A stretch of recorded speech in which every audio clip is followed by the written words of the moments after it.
episode 88 already. So hard to believe it. We're at episode 88.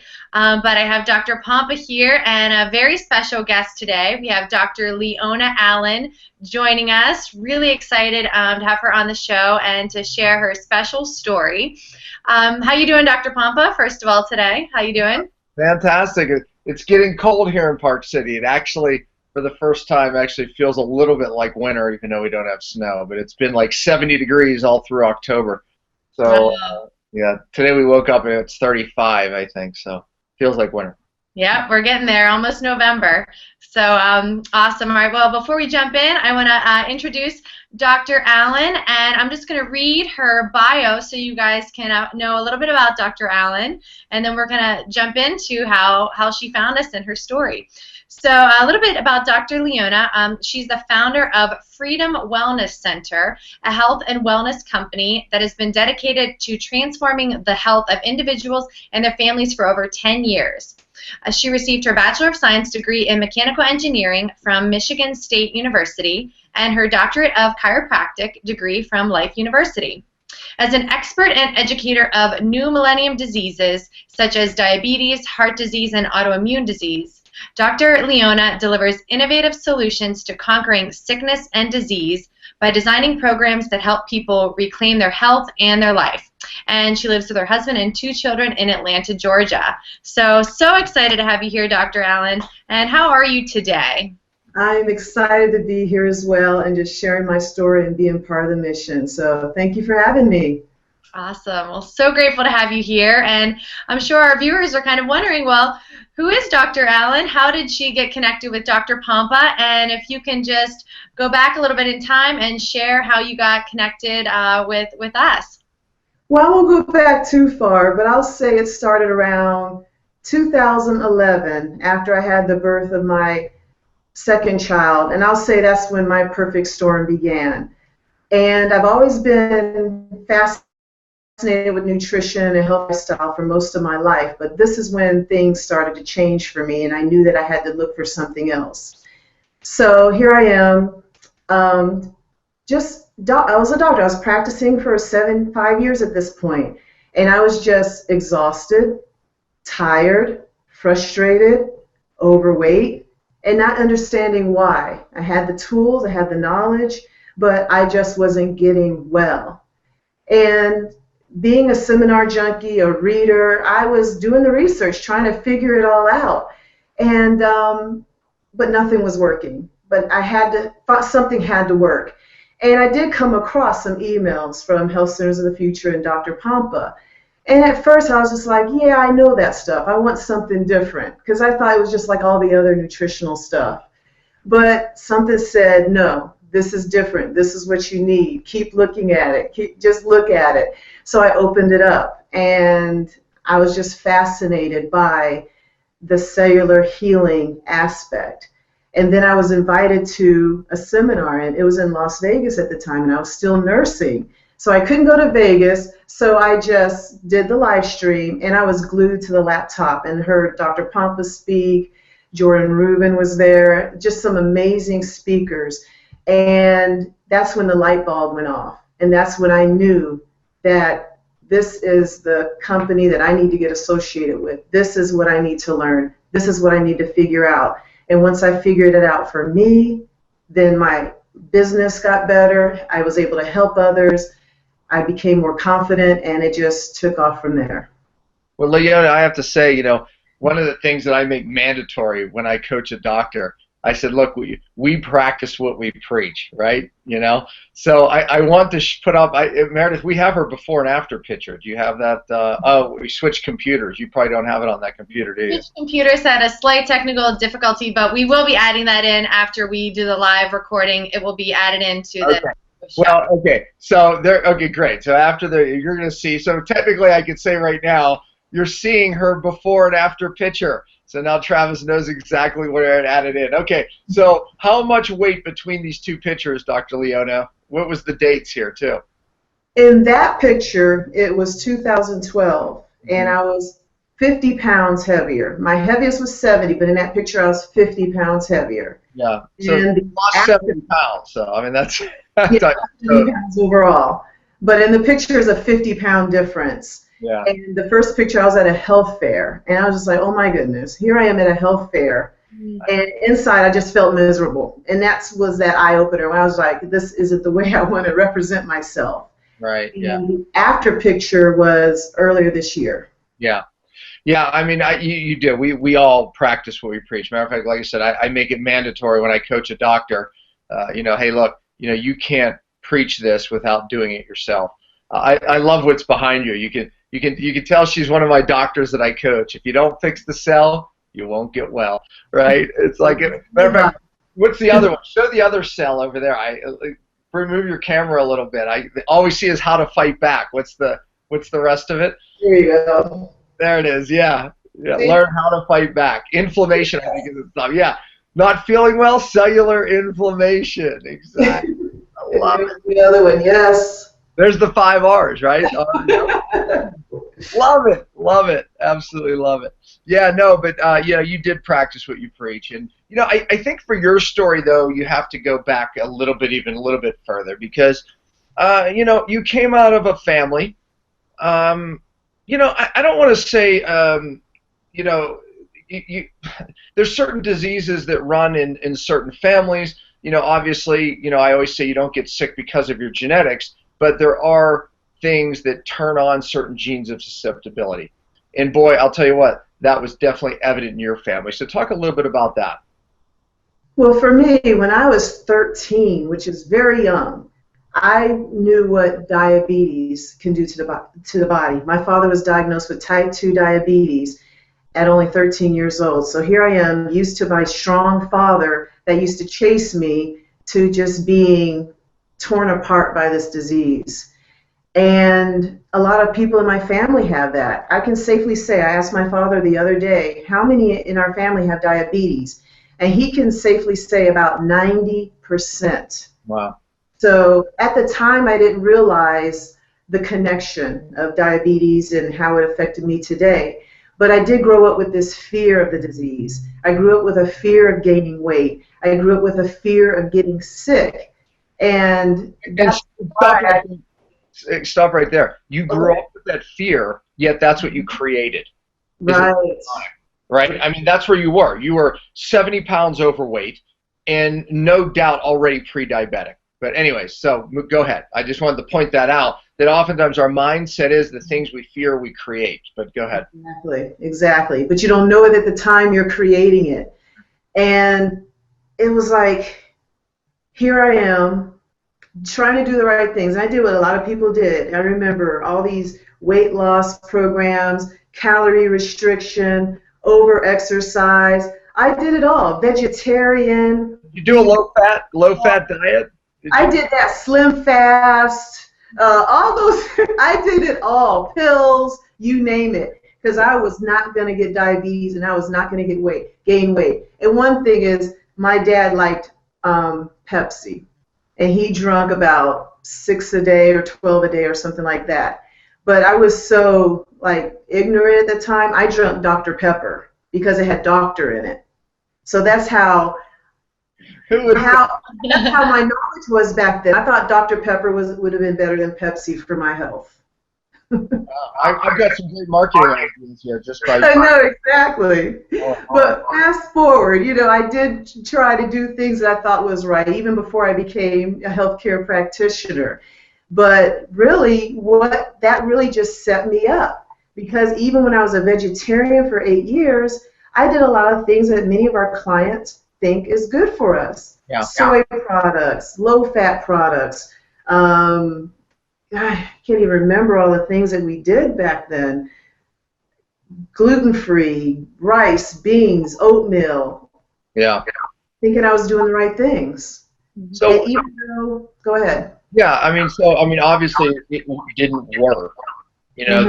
You realize, hey, this is a cellular issue. Cellular detox became something that, became near and dear to your heart. So how did that transition, look like? What did that look like? Well, how it looked is, even though the foods seemed healthy, I didn't eat a lot of fast food, but I was still eating a lot of inflammatory foods. So that was the big connection, what I thought was healthy and what wasn't. Mm-hmm. So when I started to study the cellular healing system and the detox system, I had to get rid of those things that were healthy for us. Mm-hmm. I had to get rid of the oatmeal. I had to get rid of the grains, and that's really what made the biggest difference. Yeah. When I made those changes, I got to a certain level, but then there's other changes I had to do to take my health to either. Yeah. Sorry about the dogs. This happens on Cell TV. You know, it's like they sit here next to my side, and God forbid they think that I'm in danger. They start barking. Anyways, yeah, no. So I mean, it really is, and you know, I think along the way too, you realize the importance of cellular detox, and you know that alone, people hit these. Hold on, let me just close this door. Hold on. People hit these plateaus and really realize that a lot of, even like I said, diabetes. I mean, it's estimated that 30 to 50% of diabetes is toxin related, which I call TER, toxin-induced insulin resistance, and and that became something that took you to the next level. So talk about what we did detox-wise and how that affected you. Okay, so when I went into the cellular healing diet, that got me about 20 pounds off. Then I had 30 pounds to go, and that was when I had to get into the cellular detox. And what I learned through studying with you was the heavy metals and the lead. And I had actually inherited a lot of heavy metals from my mother, lead and mercury. And when I started healing at that level, then the rest of the weight came off. Yeah, that's an important message, because whether it's diabetes, thyroid, whatever, whatever it is, the weight loss resistance, most of it does come down to you stop, when you improve your diet, and then it comes down to toxins today that are driving cellular inflammation. I mean, that, the sign behind you, right? I mean, how to fight back, right? You have to beat the cellular inflammation. Well, when we look at the number one causes, yes, today's grains are driving glucose more than regular sugar, right? Getting rid of that, lost 20 pounds. Then it became the next big thing. Oh, well, the fats play a big role here, right? We're educated that saturated fats and cholesterol, the bad fats, no, they actually help us actually lose weight. You learned that.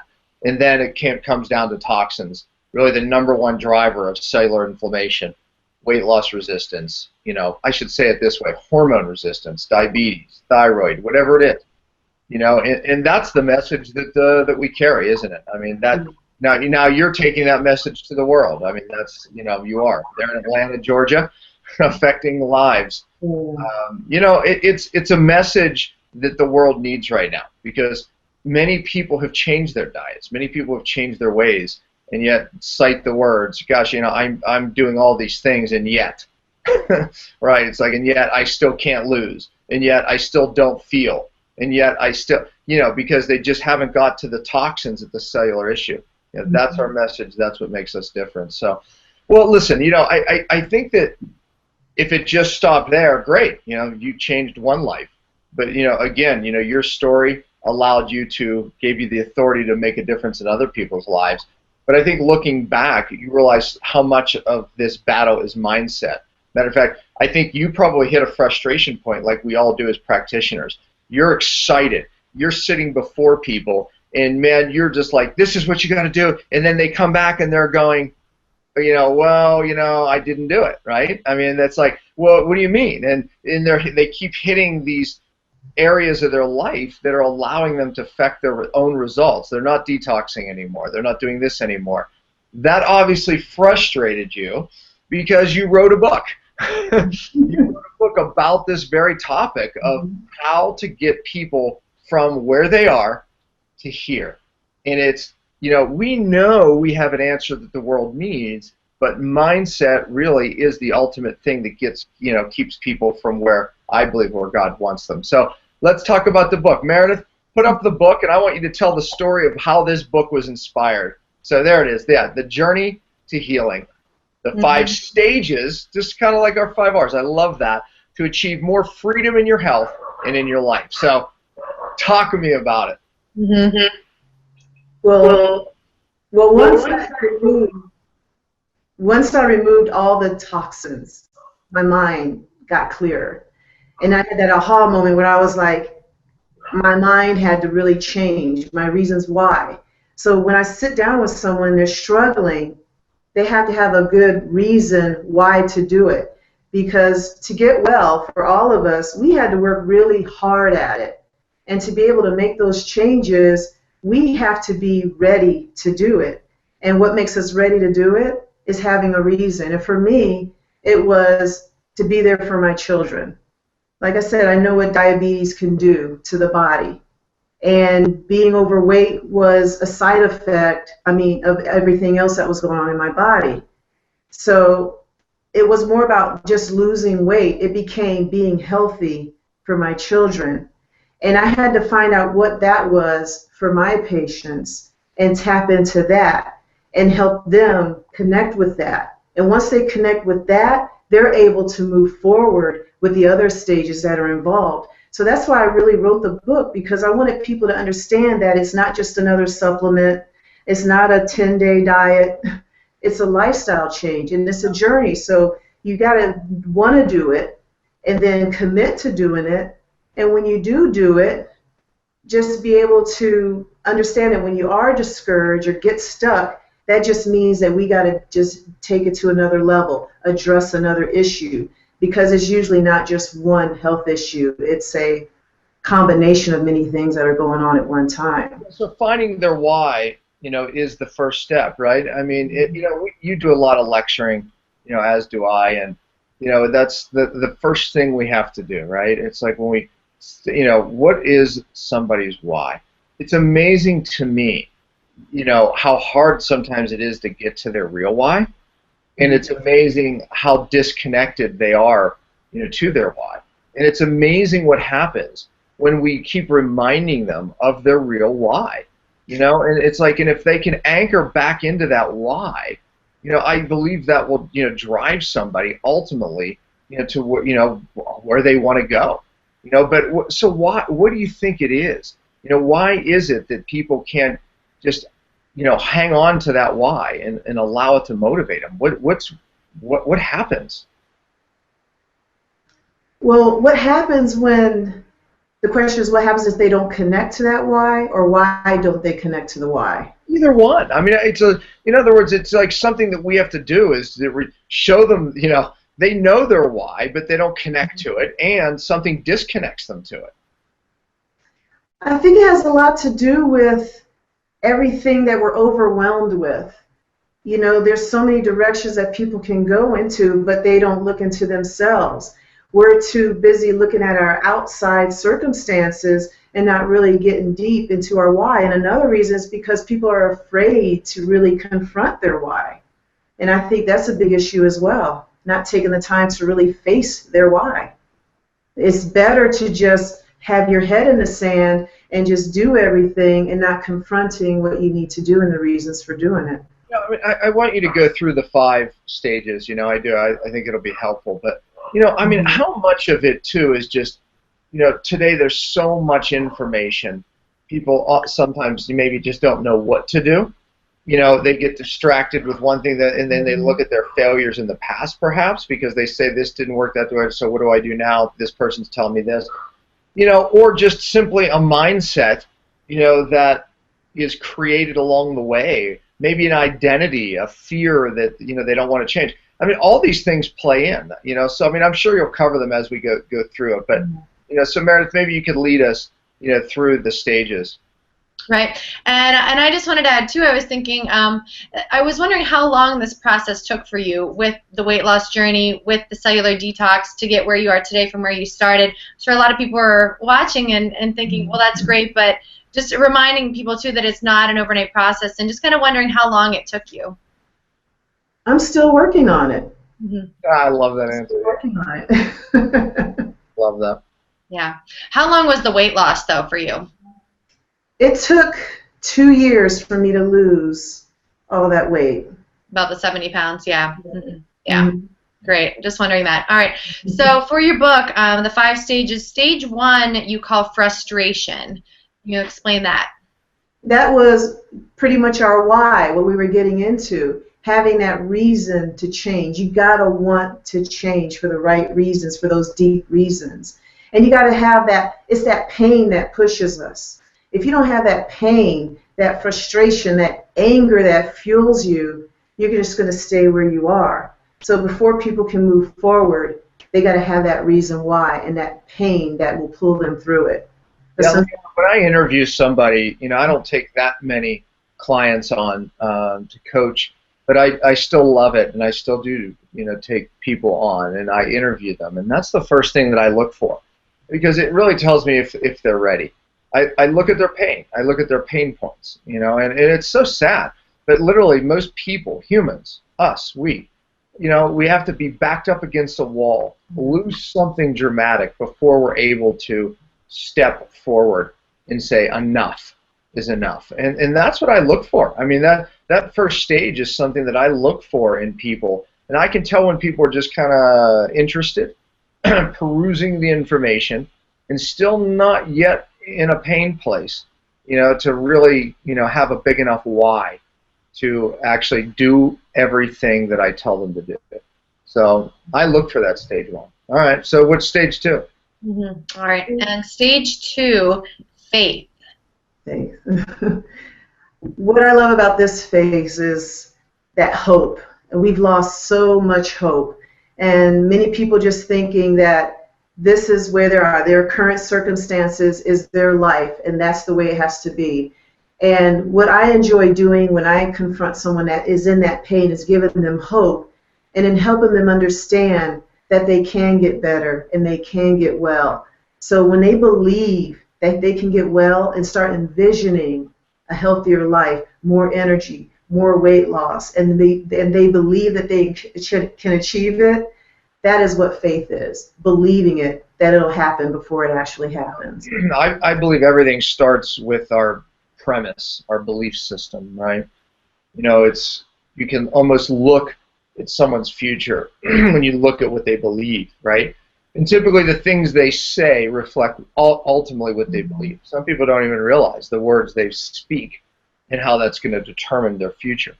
But really everything starts with that premise, that belief system that we have. And you said something there. It's, again, when I speak to people on the phone, whether I'm going to take them on as a client or not, do they believe that they can ultimately get well?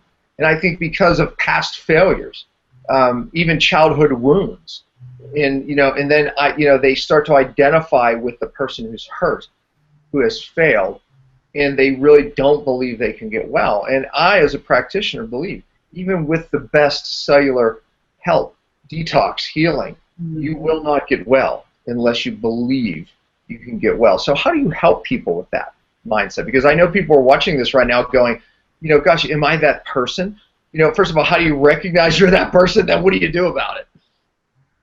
The biggest thing is really seeing that other people have done it. We get stuck in nobody understands. No one understands me. I did that.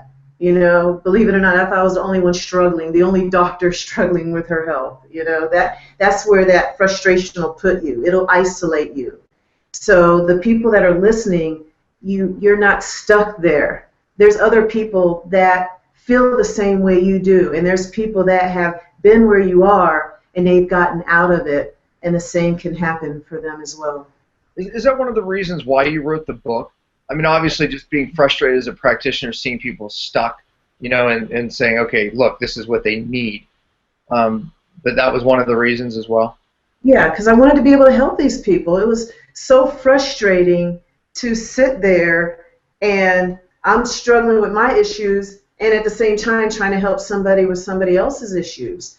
And I had to go through it so that I can communicate, because I went through these phases just like everybody else. But I had to go through it first so I can communicate it to the people that I'm helping. Mm-hmm. Yeah, and just realizing how much of it was mindset, just being stuck. So, identifying, looking, seeing other people that have done it. I mean, you become that inspiration for people and giving them that new hope, that new faith, that they need to say, okay, yeah, it can be me too. Yeah. I think that one of the things too is I've, as a practitioner over the years helping people get stuck in an identity. There's ways to identify that, meaning that that sick person becomes a person they're almost afraid to leave, because, whether it's a husband or a wife or family who, dote over them because of their illness. It's the attention that every human wants. It's not as pathetic as it sounds. We all want love. We all want attention. And when you're sick, that gives you a certain amount of attention that you need. Therefore, then you're fearful moving out of the identity. Because what if I don't get loved from my husband or my wife or my family or my children because I'm not this? I'm telling you, it sounds crazy, folks, but I've seen this. People, and there's other scenarios there. I just painted one. But anchor into an identity of sickness, and yet one part of the brain wants out of it so badly, and that's the part that communicates to us. But there's another part that says, God forbid, I've watched people sabotage results because they're afraid of leaving a certain sick identity. Do you run into that, and is it part of this stage or others? This stage, that's more part of the frustration stage, because we got to tap into that part that'll help them pull out of it. Because some of our clients or potential clients are so stuck in that stage that they don't realize that there is another possibility. So, but it's like, how do we get them to that fear is a deep thing that holds people back. Most people watching this probably don't even realize that it's them. Meaning that, they would say, oh, of course I want to get well. Of course I'm not holding myself back. But maybe another family member is going, oh, that could be her. And as a practitioner, I see those people, and it's very difficult because you can't voice that to them. They would never understand it. So, is there another strategy that you've used to get people moved out of that identity, or at least that the fear of staying there is greater than the fear of, not staying there, One thing I have them do is just really visualize. I ask them, who's counting on you? Who needs you? Who loves you right now? What would your life be like if you didn't have these symptoms, if you weren't taking certain medications, or you weren't waiting for a certain surgery? I try to get them out of that place that they're in and just say, what would your life be like if you didn't have this? What would you be doing now that you can't do? What would you be doing then that you can't do now? But really the big thing is the people that love you and are counting on you. And once they see that, they're willing to think about other people and what they can do for them, and then begin to take better care of themselves. That visualization is important, because oftentimes when someone struggles, to say, okay, great, I'm taking care of them. Yeah, but now how are they with you? Meaning like, what's your relationship look like with your husband or your wife now? And if they struggle to see that, like, there I am, healthy, but yet they're struggling to see that part of it, that can be an indication that they're afraid to move into that, because they think that their wife or their husband may not love them the same or feel about them the same because now they're well. So yeah, visualization is the way out of that. They have to visualize themselves well and getting the love and appreciation and attention well, differently than they are when they're sick. And if, just like an athlete, if you can visualize it, it will change your subconscious and it will allow you to move forward. So that's typically the way. I agree. It's visualizing it, getting them to visualize themselves in that wellness with people loving them. So okay, go ahead, Meredith. Take us to stage 3. Wanted to add in, though, too, I love the visualization exercises you go through in the book, and I did just want to add, I loved in the book when you kind of discuss, as you guys were talking about identity, and just kind of struggling with the idea of being a doctor and being sick. And I don't know if you could just discuss that a little bit. I think that's just a really important component of all of this. Well, as a doctor, we want to help everybody, including ourselves. And also, I'll talk about me personally. As a doctor, we think that, well, I thought that nothing can happen to me. I'm a doctor, and the fact that I have these health issues was just, how can it be? I'm Dr. Leona Allen. I don't get sick. So it was a humbling experience to get sick. Me too. And figure out why. So I'm glad. Thank you for this illness. And I had other issues I didn't mention, fatty liver, gallbladder disease, and I was just like, me? I'm a vegetarian. I don't eat fast food, and I was still sick. So it was very humbling as a doctor and be able to empathize better and just be able to relate better with patients now. So.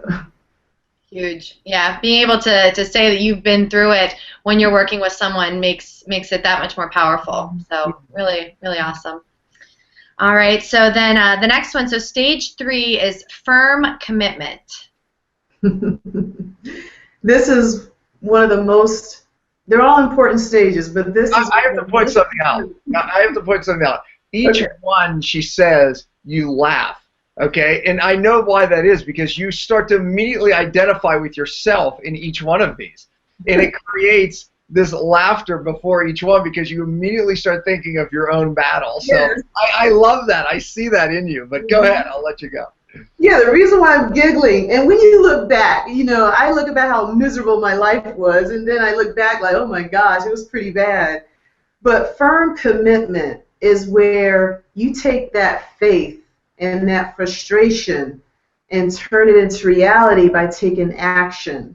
And this was huge because we were coming from personal development is huge now. And a lot of us were taught, visualize it and it'll come true, okay? Paste it on the wall and it'll come true. But what's missing is consistent action. And that was huge for me. I visualize things, and a lot of people visualize things, and when they do and they don't take action, they end up where they started and don't move forward. They're just dreamers, and I was a big dreamer. So really firm commitment is where you take your faith and turn it into action. Yeah. Yeah, I tell you, it is. I mean, how many people are in that dreamer state, and, without be willing to do the work that it takes. And once again, when I take, and I know you do the same thing, when you interview somebody, to become a client or a patient, you're asking them these questions, and I always ask the question, look, are you willing to do whatever it takes? Look, what we're going to have you do is not easy.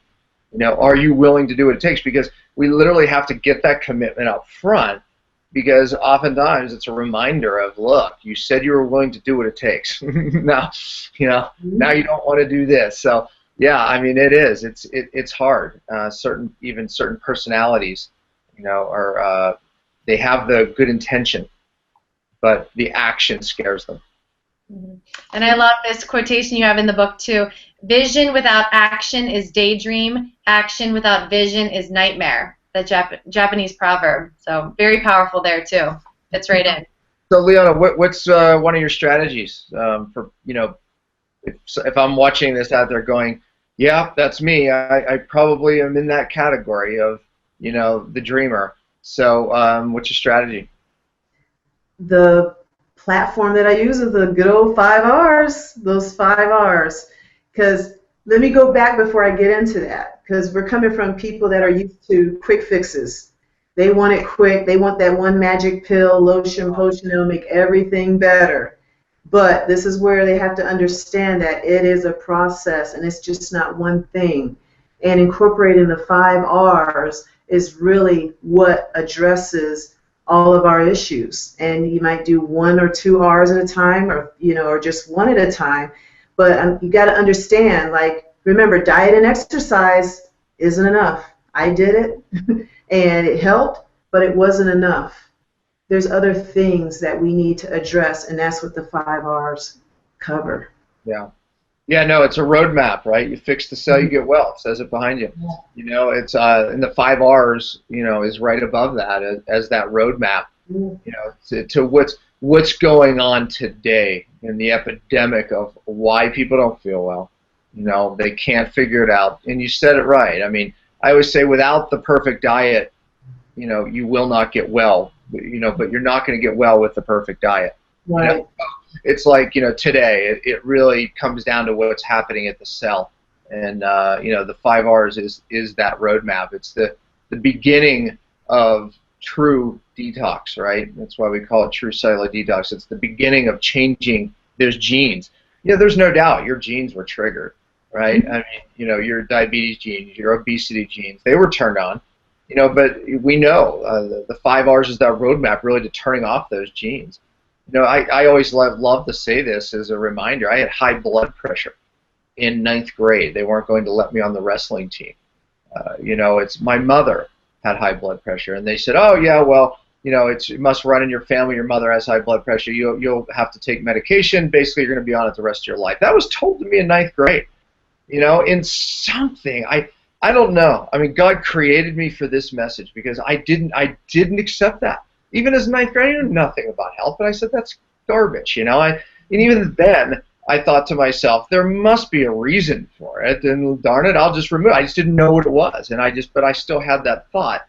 And here's the thing, Leona, when I changed my diet, I still had high blood pressure. It wasn't until I got down the road of detox, cellular detox, that I got my blood pressure finally normalized. What happened? I got rid of the toxins. I turned off a gene eventually. I turned off that gene. So anyways, I love the topic. So well said. All right, back to you, Meredith. We're awesome. Cool. All right, next we have stage 4, feeling discouraged. There's my giggle. Yeah. Yeah. Because you've been there how many times, right? Oh my God. And I still visit it from time to time. It's a part of life. And again, everybody listen, to succeed, there's going to be points where you're going to say, oh my goodness, I'm stuck, this isn't working. But the difference between someone that succeeds and someone that doesn't is they keep going through it. They take these challenges as learning experiences. And I was able to face those walls and conquer them. And that's what's gotten me to where I am, because that's a scary place when you get to that place, and you learn so much about yourself when you hit those walls. And that's where a lot of our patients tend to quit. They stop losing weight, or they stop feeling better for a short amount of time. And it doesn't take long. It could be a couple weeks. And they're like, this isn't working, I'm going to find someone else. And as a practitioner, we know that we're close to something. And then they give up, and they need to understand that just because you don't see what's happening now doesn't mean that nothing is happening. Because remember, we're dealing with the cells at a cellular level, and discouragement is such an important phase, so people do not quit and keep going. Yeah, so everybody goes through these stages. Right.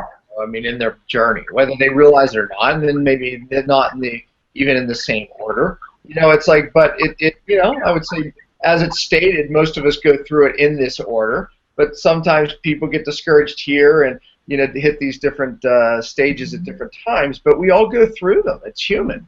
It's human. The book, I think you did such a great job of giving people strategies, within it, and of course, we're not able to really, articulate it. That's why you have to get the book and read the book, but and again, the strategies came out of not just your own battle, but also working with hundreds of people through it. And it's something that just is your gift. I mean, watching people go through the battle and assisting them out of that. I mean, it's so well written. How it plays out in a story, it's so easy to read. It really is. I read it when it was just papers. It's like, and I was captivated. I read it when it was Denise. I read it back when it was. So, anyways, we'll get to that. Yeah, that way. Page 5. Yeah, awesome. All right. Well, after the discouragement that we've all gone through, stage 5, you found freedom.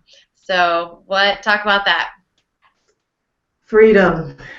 That's the breakthrough. That's when you have achieved something. And the point I make in the book is, let me use an example again. Someone wants to lose 50 pounds and they lose 10. They get discouraged. But what I need my patients to understand is that 10 pounds is a breakthrough. That's freedom. You got to celebrate those small changes that happen over time. So you don't have to really, as a doctor, I compared myself to other people, their health, their practice, or whatever it is.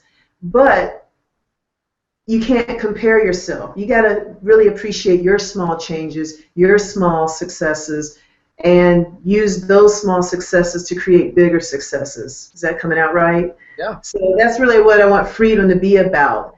Just really appreciating and celebrating those small changes over time. Like when I was losing weight, my heaviest was 225. My goal was to get into the 210s, celebrate, and then it was to get out the 200s, and then in the 190s, et cetera, et cetera. And that's what kept me going instead of just getting discouraged and looking for that big jump in success. Yeah, no doubt. I mean, you have to definitely take those incremental steps and understand that the body plateaus at times, and that's normal. It's like the stock market, right? You know, the way it goes up, and you know, you're not progressing when you're staying at a weight. Remember, it is a cellular problem, and it does take time, and the body lets go of toxins incrementally. It's like peeling back an onion. And when you understand that, you know, you're not failing when you've stopped losing weight. Your body's just going to the next level of healing and detox. So, yeah, well said, no doubt about it.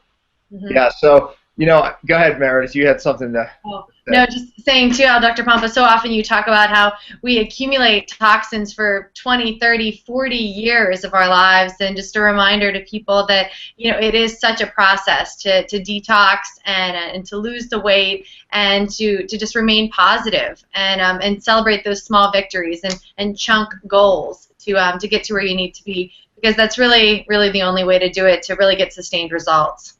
Yeah, you know, one of the things, and Leona, I know you practice like I do. You know, our goal is to teach people the process, right? Because I don't know, it's amazing to me how many practitioners still lead people on that. Oh yeah, we're going to get you well in this 6-month time.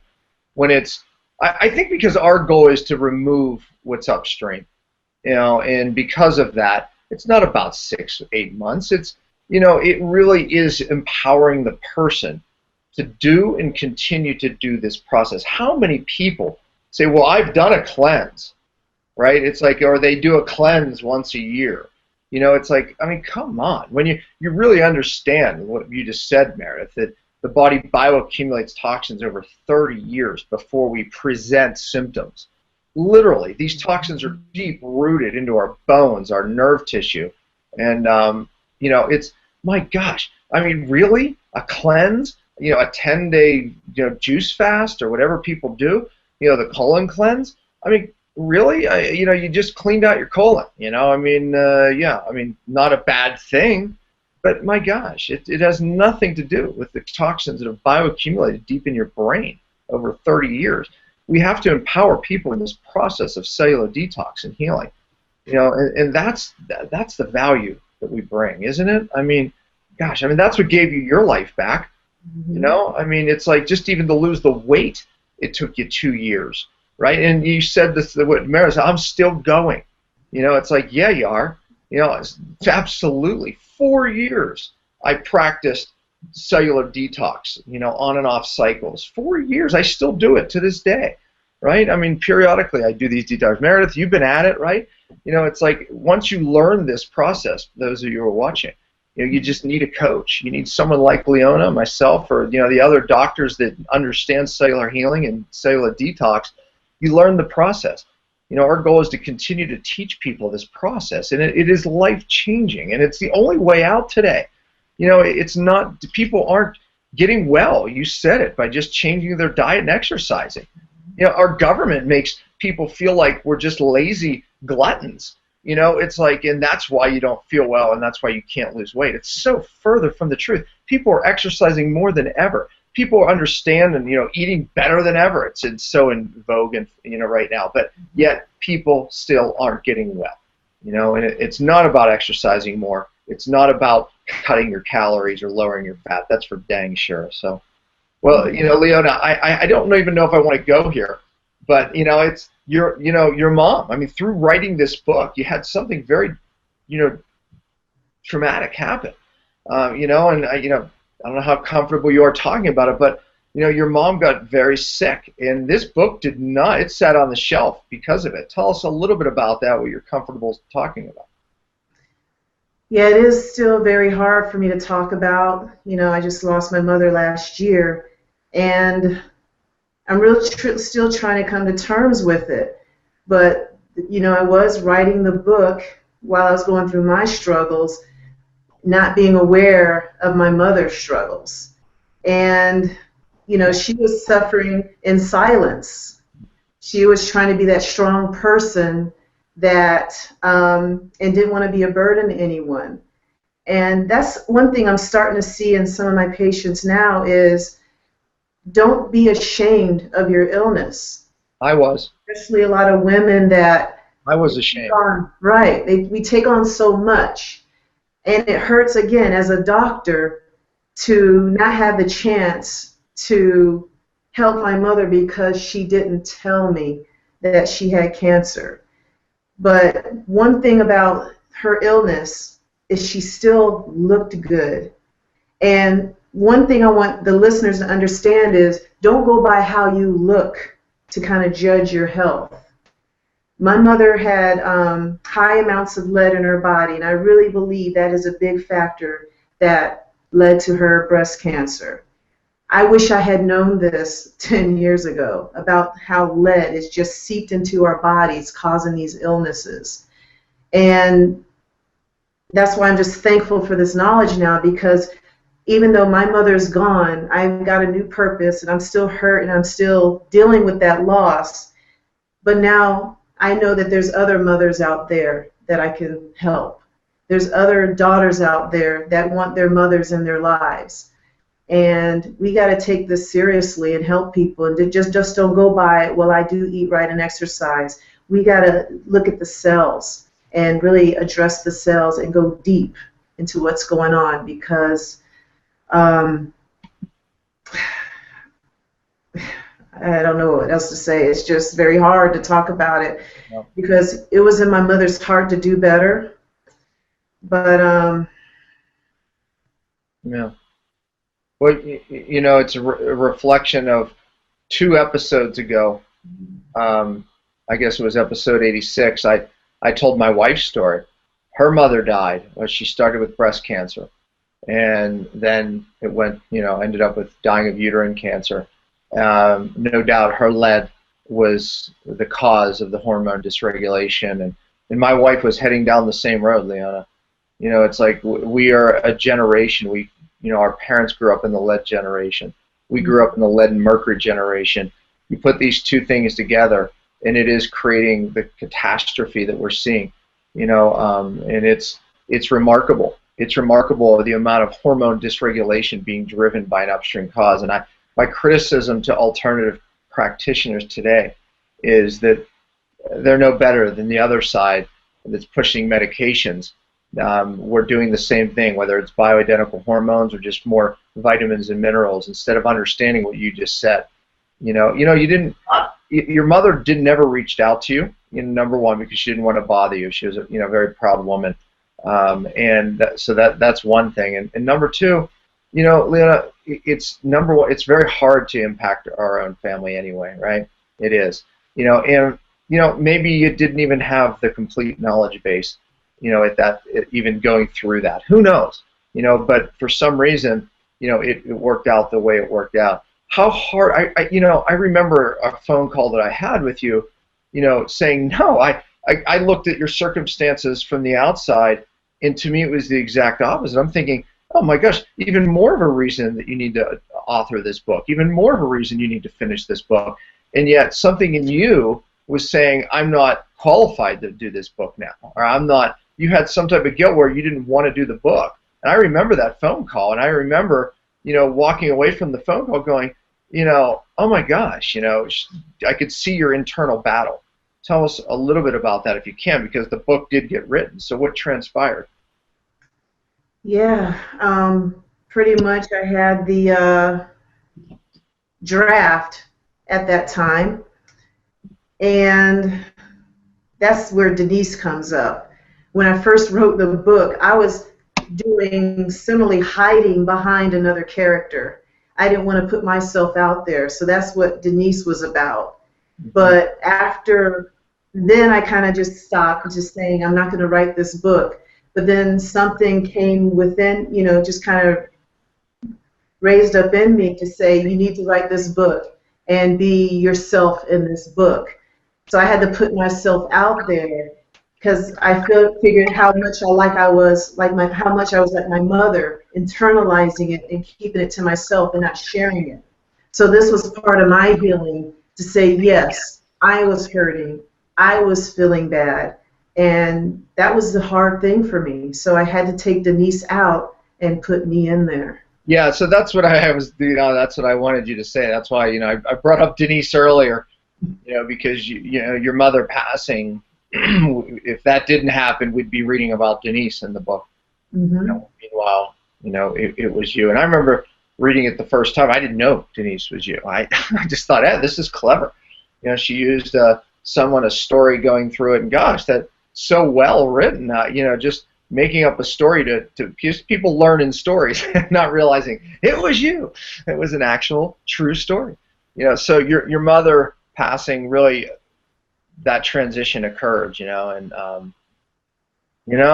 know this book is going to change lives because I've just the battle that it was getting written, and your mother passing, is part of that blessing that's left in this book. Because it would not have been written the way it's written if it weren't for that, right? God has a purpose in it all, Leona. There's no doubt about it. And there's no doubt you are a beacon of light and hope and faith and all of those things that people watching this and so many other shows, will see and say, man, if she can do it, I can do it. And I think that's part of what that book is. You faced the bad genes. You faced, every stigma, everything that, can be put upon somebody, and here you are, a victor, no doubt. And it's not Whoopi Goldberg. I know that everyone thinks I'm interviewing Whoopi Goldberg today. It's Dr. Leona Allen. How many people, Leona, say, gosh, you look like Whoopi Goldberg? Just once. Once, now twice. People stop you and go, is that her? It actually happened. Something transitioned along the way too. I'm like, she looks more like her. I'm better looking. No cut on Whoopi, man, but I'm going with that myself. Just kidding, Whoopi. Oh yeah. Thanks for making me smile and bringing up my mom. Thanks for making me smile. I felt like I had to pull you out of that state. I knew where to go. I know. I got you in that state, and you were up here, and I brought you down here. I was like, uh-oh. I know. I did that for a reason because I really wanted people to know, just that this book was written out of adversity and from pain to purpose, and that's one of my wife and I's mantra because our pain led to our purpose and our desire to help people, and that's you, and that's where this book came from. So if I didn't hit that hot spot, boy, I'll tell you, people wouldn't realize. So. Mm-hmm. Amen. Yeah. Dr. Leone, yeah. Oh, go ahead. Yeah. And just wanted to say you're such an inspiration, and these challenges just do, allow us to grow so much. And just from what you've been through with prediabetes and all the weight loss that you were able to achieve, and cellular inflammation that you were able to decrease, and just your story is just so powerful. And I was just wondering if you had some specific action steps that some of our viewers could implement starting today too, just from your own personal experience and from the book, some strategies that people could just take away after watching the show today that they could do right now. Well, first, I want the listeners to really understand it. They are worth it. I think a lot of times we don't feel worthy enough to feel better, look better, and be better. So the first step is to say, I deserve to feel better, and believe that you can feel better and get the help that you need. You can't do it alone. No. That's the biggest thing. Get help. There's many of us that do this, not many of us, but how many of us are there out there? There's a handful of us that do this work, because this is a very select group of people that we're passionate about this work and we love what we do. Because you got to get to the true underlying cause of the problem and just stop just suppressing the symptoms, because even with a diet or a supplement, it's not enough. We got to go deeper. But Yeah. first, you got to start with you. Yeah. And how do they get the book? How do people order the book? There's two ways. The book is available on Amazon.com, and it is also, I have a site, a journeytohealingbook.com. Mm-hmm. And it is called A Journey to Healing. Yeah. Well, thanks, Leona. Thanks for being with us. I know that this show will be an inspiration to so many people. And share this show, folks. You know, share it with your friends, family, and loved ones who you know are in the struggle, in the battle, because I think they'll get the book, and I know their life will be transformed. So thanks, Meredith, and thank you, Leona.